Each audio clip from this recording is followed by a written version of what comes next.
Ring of Honor announced plans this week to launch their own Hall of Fame to coincide with their 20th anniversary this year.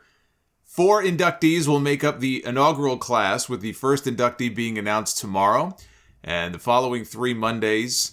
Each episode of Ring of Honor TV in the month of February will be devoted to that week's inductee. There are a lot of names that come to mind when you think of the history of Ring of Honor, but the one that looms largest, and the first man who should be on that list of inductees, is Samoa Joe, the greatest Ring of Honor World Champion in the history of that promotion, who also just so happens to be a free agent, or will be a free agent very shortly.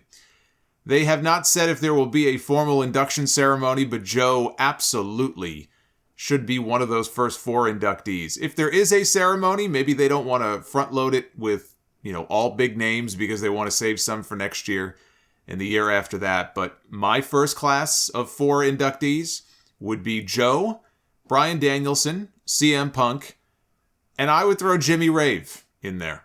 He just recently passed away. He wasn't a world champion like those other names were, but he was definitely a staple of those early Ring of Honor years, and I think it would be a nice way of honoring him. Plenty of other names they could honor in the future. Low Key, the very first Ring of Honor world champion. You've got Jay and Mark the Briscoes, who have been with the promotion almost all the way through, except for 1 year, I think in 2005. They have been ROH through and through for 20 years. Nigel Mcginnis, who would need clearance from WWE to attend if there was an actual ceremony. As would Seth Rollins and AJ Styles, Kevin Owens, Sami Zayn. There's Adam Cole. There's Jay Lethal.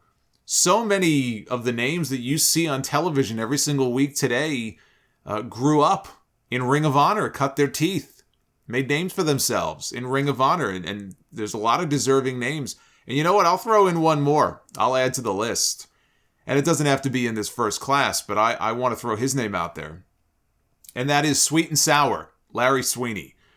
Even though he only wrestled 4 matches during his 3 years with the company. That's it. He wrestled 4 matches his entire time with Ring of Honor. He was still a very big part of that company. The closest thing to a young Bobby Heenan, I think, that we have had, certainly in the last 20 years. But that would be my first class. Joe, Danielson, Punk, and Rave. You want to swap out Punk for Low Key and save Punk for next year. That's fine too. Right now, though, the bigger question is, what is Ring of Honor even going to look like when and if they return in April?